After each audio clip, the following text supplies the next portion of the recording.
Hey there, lifelong learners. Welcome back to another episode of The Study Formula, the podcast where we transform your study habits with science-backed strategies.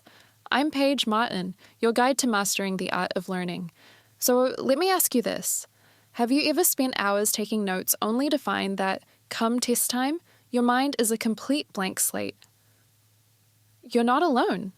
In fact, studies show that ineffective note-taking can reduce our recall by up to 50%. But fear not, because today we're diving into the best note-taking methods for maximum retention. We'll tackle those common struggles and explore why mastering this skill is not just essential, but a total game changer. By the end of this episode, you'll have a toolkit of techniques that will make your notes your secret weapon for success. Ready to dive in? Let's get started. So, picture this. You're in a lecture or a meeting, and the information is coming at you faster than a bullet train. Your instinct is to jot down everything, right? But here's the catch. That approach often leaves you overwhelmed and with notes that resemble a tangled web of words. What if I told you there's a better way? Let's kick things off with the Cornell method. Developed in the 1940s at Cornell University, this technique is a classic for a reason. Imagine dividing your page into 3 sections: notes, cues, and a summary. During your session, jot down main notes in the largest section. Afterward, add keywords or questions in the cue column. Finally, summarize everything in your own words at the bottom. This approach not only organizes your thoughts, but also encourages active engagement with the material. Real-world example time. Meet Sarah, a college student who struggled with retaining information. She found that using the Cornell method transformed her note-taking into a dynamic study session.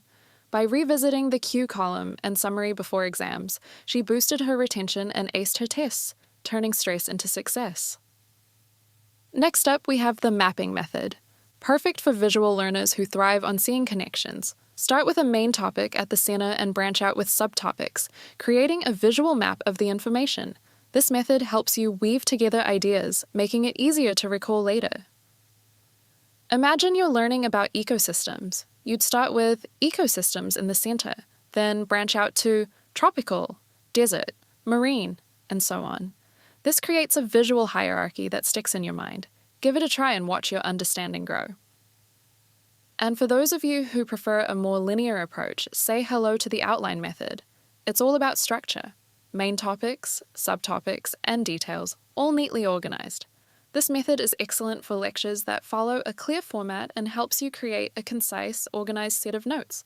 But what's note-taking without a dash of technology?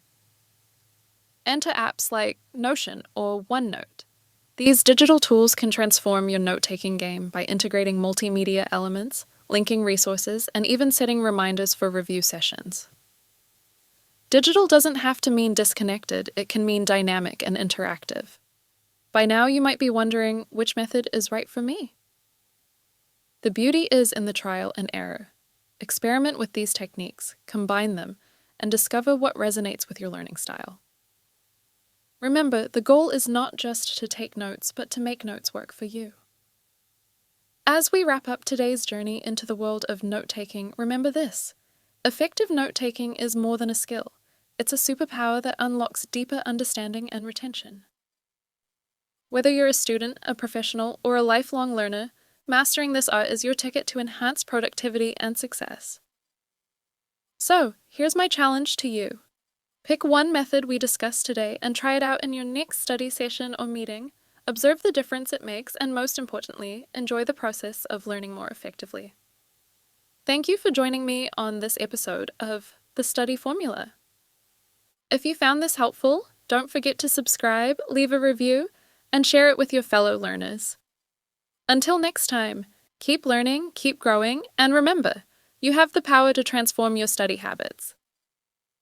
Catch you in the next episode. Bye for now!